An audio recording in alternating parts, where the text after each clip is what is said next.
Back tonight with our local religious congregations and their efforts to heal from the impact of the COVID-19 pandemic. For some, securing a strong future could mean breaking away from centuries of traditions. Virtual services became popular during the pandemic, and now groups are having a difficult time bringing people back. 1 in 5 say they're going to fewer in-person services, and congregations are also getting older without gaining new members. 7 in 10 adults under 30 say they don't take part in any kind of religious service. Well, these are trends that religious organizations here in Western New York have on their radar. The Buffalo Catholic Diocese already has a plan in motion. It is called the Road to Renewal Project. The church is combining parishes to address both lower attendance and fewer priests. 7 News anchor reporter Taylor Epps joining us here in the studio with a similar approach between 2 separate faith groups. Taylor. Yeah, Leah, well, let me ask everybody, when's the last time you went to church?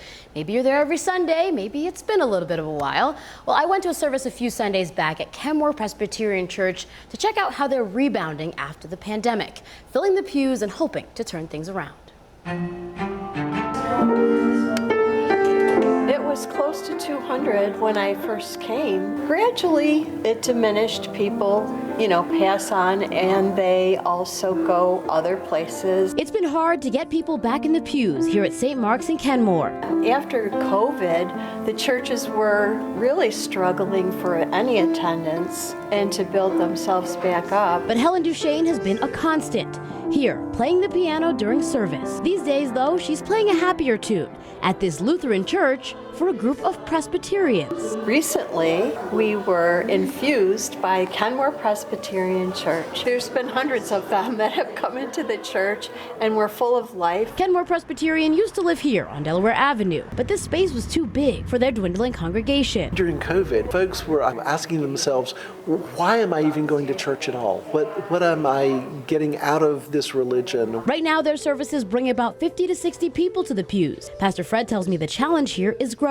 According to data from Pew, 20% of people say they're attending church less often in person. Pastor Fred says it's about changing the perception around coming to church and giving people a reason to return. To be able to find ways of building those bridges and of creating harmony and to creating this country that we all love. He says it really hit home when they started getting harassing messages from folks who purported to be from a neighboring church who objected to the rainbow stripe on our sign. This sort of was a wake-up call to me that we really needed to be doing more to let folks know that they are loved. So they're opening their doors and staying proud. One of the things that I appreciate about this congregation is that I am an out person, gay person of faith. The fact that we're doing things in a different way, that we're dealing with a openly gay pastor in a very mixed congregation is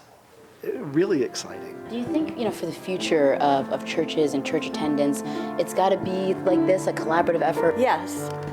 I'm thrilled with that. And I hope more of us can do it. Bring us together. Bring us together in the name of God.